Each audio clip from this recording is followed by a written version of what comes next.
In the aftermath of Hurricane Melissa, a storm some meteorologists claim may have briefly reached Category 7 strength, a level never before recorded in modern history, Jamaica stands as a symbol of survival and determination. The storm left behind widespread destruction, but it also ignited a new national conversation: how to rebuild not just stronger, but smarter. Across the island, engineers, planners, and investors are working toward a new vision, one defined by resilience, innovation, and sustainability.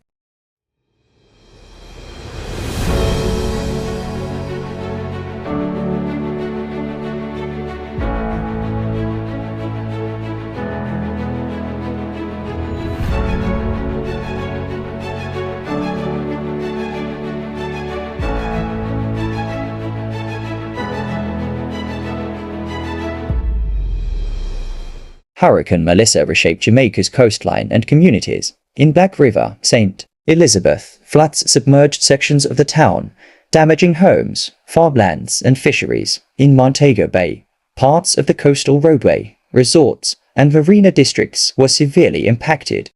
Yet, within days, recovery teams were mobilized, and a new approach was set in motion. With guidance from the World Bank and international partners, Jamaica was advised not merely to rebuild, but to reimagine, to design infrastructure that could stand the test of stronger hurricanes and more unpredictable climate events.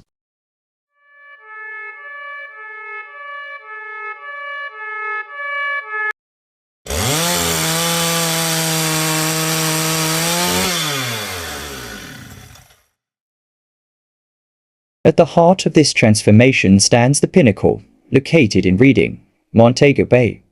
Valued at approximately $450 million. The Pinnacle will become the tallest building in the Caribbean upon completion. The project consists of 4 28-floor towers, 15 luxury villas, and a public shopping and commercial center that will include supermarkets, medical offices, and entertainment spaces. But what truly defines the Pinnacle is not its luxury, it's its foundation. Each tower rests on hydraulic piles driven 180 feet deep into the earth, a method that ensures long-term stability in both seismic and hurricane conditions. These hydraulic piles reduce ground vibration during installation, minimize noise impact on nearby communities, and provide exceptional load-bearing strength.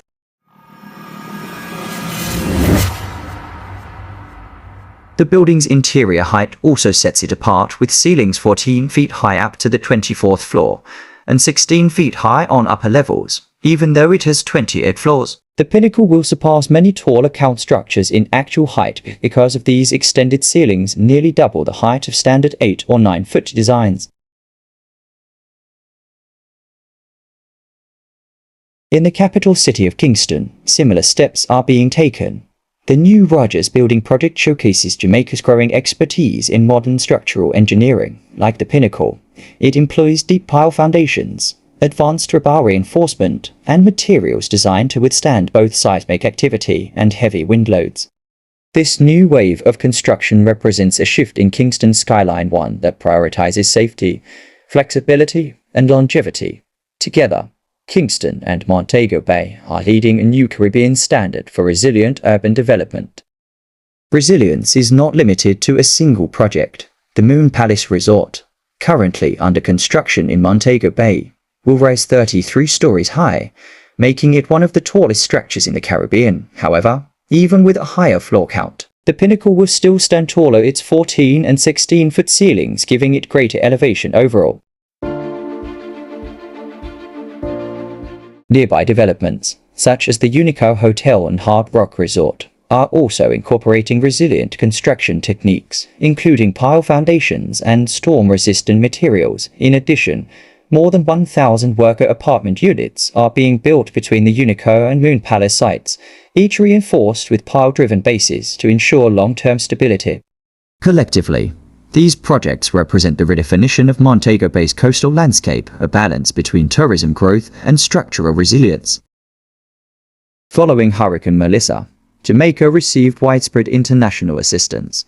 Global partners contributed an estimated $1.2 billion in relief and reconstruction funding. The United Kingdom provided emergency shelter support and rebuilding materials.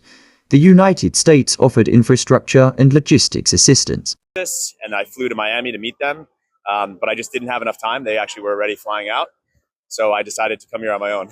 My goal right now is to find groups, good groups, and work with them directly to assist.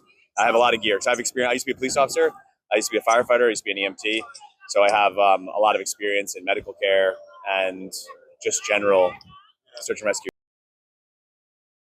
India supplied engineering equipment and humanitarian aid. Venezuela and Guyana provided fuel and transport resources. The Netherlands, France, and Germany extended climate resilience grants and reconstruction loans. This unprecedented global effort reflects not only solidarity with Jamaica, but recognition of its potential to serve as a model for resilient small island development.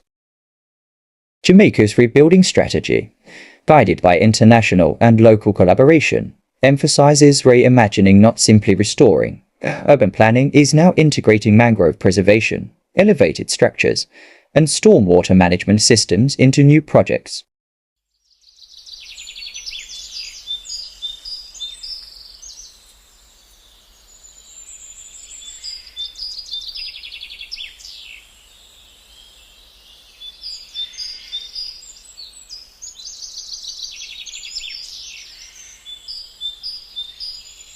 In Montego Bay, major infrastructure upgrades are underway. Improved drainage, reinforced road networks, and coastal protection barriers designed to minimize storm surge impacts. The objective is clear: to make Jamaica not just hurricane-ready, but future-ready.